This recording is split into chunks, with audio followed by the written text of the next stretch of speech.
नमस्ते बच्चों। हम बात कर रहे थे आधुनिक काल की, और आधुनिक काल में भी हम बात कर रहे थे छायावाद की। प्रयोगवाद, प्रगतिवाद, छायावाद, नई कविता, ये सब आधुनिक काल की ही धाराएं हैं। और आपके जो कोर्स में है वो छायावाद महत्वपूर्ण रूप से है। तो छायावाद की जब हम बात करते हैं तो सबसे पहले नाम आता है जयशंकर प्रसाद का, और कामायनी आपके सिलेबस में है। तो आज हम बात करेंगे कामायनी की विशेषताएं या छायावाद की विशेषताएं। तो जब प्रश्न ये उठता है कि कामायनी एक महाकाव्य है, छायावाद का एक महाकाव्य है, और जो व्यक्तिवादी काव्य की चरम परिणति हम जिसको कहें, या व्यक्ति के मानसिक उद्वेग, जो भावनाएं उसकी चलती है, उनकी बात हम करें तो वो उभर कर आती है कामायनी में। मानसिक विकास और बाहरी संघर्ष, इन दोनों से व्यक्ति का जो विकास होता है वो व्यक्तित्व उससे बनता है। तो यहाँ पर ये जो कहानी ली गई है कामायनी में, ये कहानी ऐतिहासिक कहानी है। इसके जो पात्र है वो भी ऐतिहासिक है, लेकिन जो भावनाएं हैं वो भावनाएं इस कहानी में भावनात्मक रूप से हमारे मानसिक उद्वेगों का आना और जाना है। जो मनु है, जो श्रद्धा है और ईड़ा है, तीन इसके प्रमुख पात्र है, मनु, श्रद्धा और ईड़ा। ईड़ा बुद्धि का प्रतीक है, मनु मन का प्रतीक है, और श्रद्धा हमारे भावनाओं का प्रतीक है। भावनात्मक विकास आज के जीवन में जो किस तरह से हमारी भावनाएं हमें आघात करती है और बुद्धि हमें किस तरह से रोकती है। तो मनु आज के जो आत्मचेतन व्यक्तिवादी व्यक्ति के प्रतीक है, और ईड़ा जो है वो आधुनिक पूंजीवादी समाज, वर्ग भेद, शोषण की मान्यताओं पर आधारित है।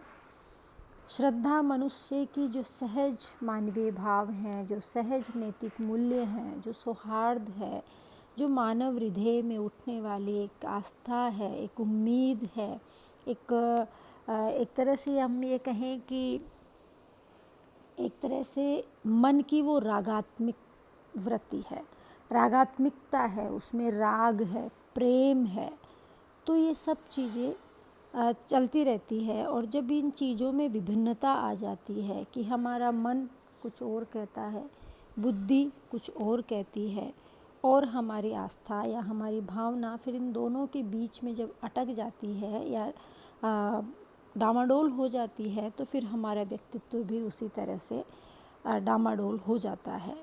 तो ये जो सब चीज़ें हैं, इससे हमारे जीवन में वर्ग भेद पैदा होता है, अहंकार होता है, शोषण होता है, जीवन में वैमनस्यता बढ़ती है, और हमारे आसपास हम एक दूषित वातावरण भी इकट्ठा कर लेते हैं। तो जो आनंद है, वो आनंद, जो जीवन का सुख है, जो आनंद है, वो हमें नहीं मिल पाता और हम उसमें उलझ कर रह जाते हैं। इन सब मानव की जो मनोवृत्तियां हैं, इनका सूक्ष्म चित्रण कामायनी में जयशंकर प्रसाद ने किया है।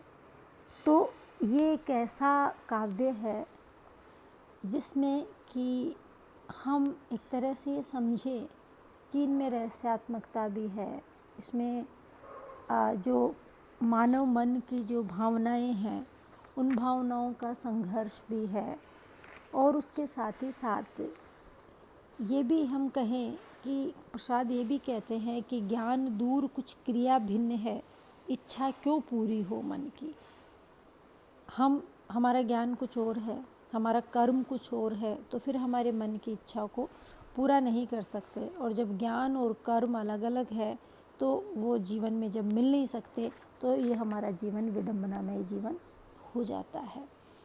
तो इस तरह से जब हम बात करते हैं छायावाद की, तो छायावाद में कामायनी की जब हम बात कर रहे हैं, रहस्यात्मकता की हम बात कर रहे हैं, तो मानवीकरण अलंकार का इसमें जब आता है, तो मानवीकरण अलंकार, मैंने आपको पहले भी कहा कि मानवीकरण अलंकार जो है वो अलंकार नया नहीं है, लेकिन प्रकृति के साथ उसको जोड़कर बिल्कुल नवीनतम रूप में जो देखा है वो प्रसाद पंत और निराला ने देखा है। और प्रकृति एक नायिका के रूप में कवियों के सामने है, और नायिका का जो सौंदर्य है, जो नारी का सौंदर्य है, वो प्रकृति के ऊपर आरोपित है। जो श्रृंगारिक चित्रण इसमें किया गया है, और जो भावों में हम बात करें श्रृंगारिकता की, तो जो सात्विकता है वो सात्विकता हमें छायावाद में देखने को मिलती है। रीतिकाल की तरह छायावाद में इंद्रियों के ऊपर ही ध्यान नहीं दिया गया, बल्कि प्रकृति को भी एक तरह से स्पष्ट रूप में उभारा है। और पंत तो यहाँ तक कहते हैं कि बाले तेरे बाल जाल में कैसे उलझा दूँ लोचन, कैसे उलझा दूँ। यहाँ पर स्त्री के लिए कहा गया है कि मैं कैसे तुम्हारे बालों में अपने नेत्रों को उलझा कर रख सकता हूँ, मतलब नहीं रख सकता, क्योंकि मेरे सामने प्रकृति इतनी खूबसूरत है, प्रकृति का सौंदर्य चारों तरफ बिखरा पड़ा है, तो फिर मुझे तुम्हारे ही अलकों में उलझने की आवश्यकता कहाँ पर है। तो एक तरह से यहाँ पर ये कहते हैं, लेकिन साथ ही साथ निराला जूही की कली में कहते हैं कि पुरुष और स्त्री का जो प्रेम का जो चित्रण है, जो एक तरह से ये कहे कि उनके मिलन का जो चित्रण है, उसमें हम ये कह दें कि उसमें अश्लीलता नहीं है, तो ये ठीक नहीं है। छायावादी कवियों ने उस जूही की कली को एक तरह से जीती जागती, वो रति की प्रतिमा है, कामदेव की जो पत्नी है। तो छायावादी कवि प्रकृति के जो क्रियाकलाप है, उन क्रियाकलापों को इस नायिका से जोड़कर दिखाते हैं। तो नारी के जो सौंदर्य का जो चित्रण इन्होंने किया है वो काफ़ी सूक्ष्म है और श्लील है, उसमें अश्लीलता नहीं है। तो इसी तरह से स्वच्छंदतावादी होने के नाते कवि प्रेम के क्षेत्र में भी जाति को, वर्ण को, रीति नीति को, रूढ़ियों को वो नहीं मानता है, और इसीलिए वो आगे बढ़ता है।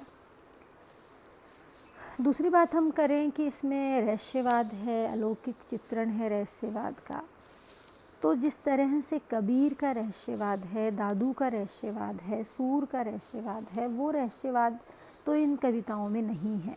लेकिन जो प्रकृति का रहस्यवाद है, पंत, प्रसाद और निराला में जो रहस्यवाद की जो बात है, वो उतनी गहराई से नहीं है जितनी गहराई से कबीर में है। जब हम समीक्षा करते हैं तो हम को अच्छा और बुरा दोनों ही पक्ष देखने हैं। तो यहाँ पर ये कहें कि अनुभूति का विषय, जो रहस्यवाद को जो अनुभूति का विषय बनाया कबीर ने, वो प्रसाद नहीं बना पाए। तो अनुभूति उतनी नहीं हुई है कवि को यहाँ पर जितनी कि उसको कबीर को या भक्ति काल में हुई है। दूसरी बात यह कि छायावादी काव्य में स्वतंत्रता का भी आह्वान है। रहस्यवाद की जो वृत्ति होती है वो एक तरह से अंतर्मुखी वृत्ति होती है, वो बाहरी रूप से इतना वो उभर कर हमारे सामने नहीं आता।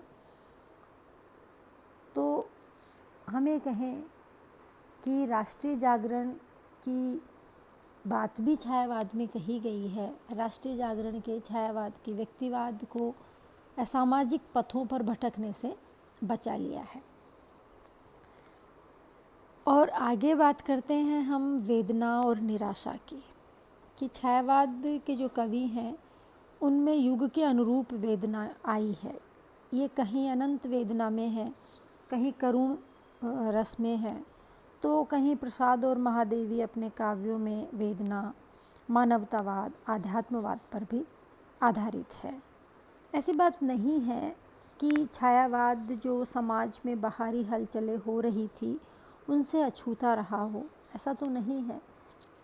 लेकिन फिर भी उसमें समाज के जो रूढ़िगत बंधन थे, जो समाज की में अधिकार वंचित जो प्राणी थे, उनके प्रति सहज और करुणा की जो भावना थी, वो कहीं कहीं हमें दिखाई पड़ती है। और आगे हम बात करें मानवतावाद की। छायावादी काव्य की जो धार्मिक परिस्थितियों के प्रसंग में हम देख चुके हैं कि ये काव्य भारतीय अद्वैतवाद से गहरे रूप में प्रभावित हुआ है। अद्वैतवाद, जब हम कबीर हमने पढ़ा था फर्स्ट ईयर में, तब भी आपको मैंने पढ़ाया था अद्वैतवाद, द्वैतवाद और द्वैताद्वैतवाद। अद्वैतवाद जहाँ पर दो नहीं है, एक है। इसके अतिरिक्त इस काव्य पर रामकृष्ण परमहंस, विवेकानंद, गांधी, टैगोर आदि के दर्शन का भी प्रभाव इस काव्य पर पड़ा। रविन्द्रनाथ टैगोर ने बंगला साहित्य में जाति और जो वर्गगत संकीर्णताएं थी उनके ऊपर उठकर विश्व मानवता का जयघोष वो कर चुके थे, और बंगला साहित्य का प्रभाव छायावाद हिंदी साहित्य पर बहुत अधिक पड़ा। छायावादी काव्य में मानवतावादी दृष्टिकोण बहुत उभर कर आया, और मुक्त करो नारी को, युग युग की कारा से बंधनी नारी को, छायावादी कवि यही कहता है। तो छायावादी जो कवि है वो संसार से प्रेम करता है, सारे संसार से प्रेम करता है।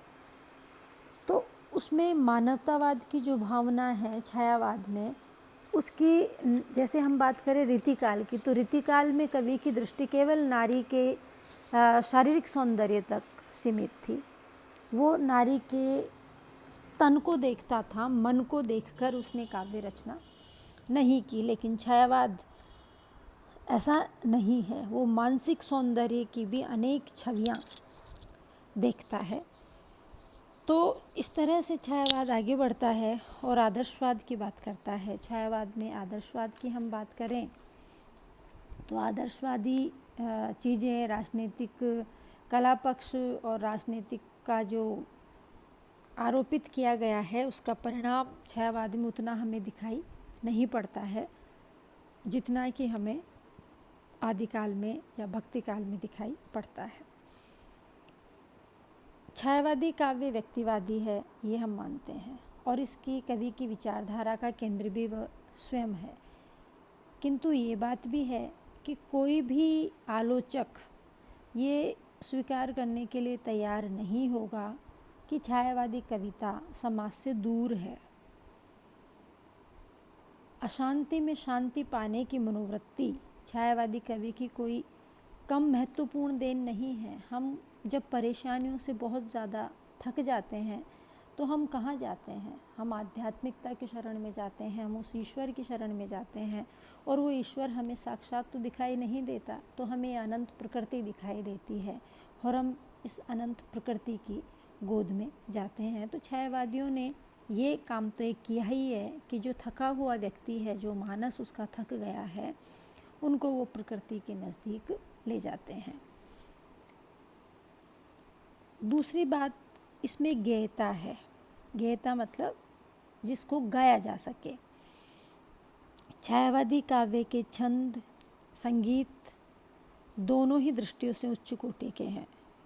इसमें पुराने छंदों के साथ साथ नवीन छंदों का प्रयोग भी किया गया है, और प्रबंध काव्य, खंड काव्य आदि लिखे गए हैं।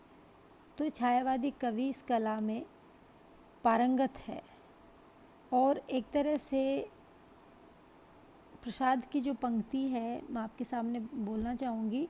शशि मुख पर घूंघट डाले, अंचल में दीप छिपाए, जीवन की गोधूली में कुतूहल से तुम आए। कि किस तरह सीधी सादी एक भावनाओं को लेकर किस तरह कितना सुंदर रूपक कवि ने यहाँ पर बांधा है। तो निराला ने भी विधवा का चित्रण करते हुए लिखा कि वे इष्ट देव के मंदिर की पूजा सी। ये सारी चीज़ें हमें कब दिखाई देगी? जब हमारे मन में सामने वाले के प्रति प्रेम होगा, रागात्मकता होगी, तभी हमें ये चीज़ें दिखाई देती है, अन्यथा हमें ये चीज़ें दिखाई नहीं देती है। इस तरह हम ये कहें कि छायावाद का काव्य श्रेष्ठ है। छायावाद इसलिए भी श्रेष्ठ है कि उसने मानव को महत्वता दी है। छोटी 20 वर्षों की एक छोटी सी अवधि में उसने खड़ी बोली को इतना सरस, इतना सुकुमार, इतना संपन्न, इतना काव्य उपयुक्त बना दिया कि काव्य में व्यक्तिगत और गीति तत्व की प्रतिष्ठा की अनुपम देन हो गई। और डॉक्टर नगेंद्र के शब्दों में हम ये कहें कि इस कविता का गौरव अक्षय है, इसकी समृद्धि की समता केवल भक्ति काव्य ही कर सकता है। इसलिए छायावाद आधुनिक हिंदी साहित्य में एक महान आंदोलन के रूप में आया और इसने एक ज़बरदस्त क्रांति शब्द, भाव और शैली के रूप में हमारे सामने उपस्थित की। तो मैं समझती हूँ कि छायावाद क्या है, उसकी विशेषताएं क्या है, छायावाद के प्रमुख कवि कौन है, ये आपको थोड़ा समझ में आ गया होगा। अब हम आगे जो पढ़ेंगे वो दूसरे वीडियो में पढ़ेंगे। धन्यवाद।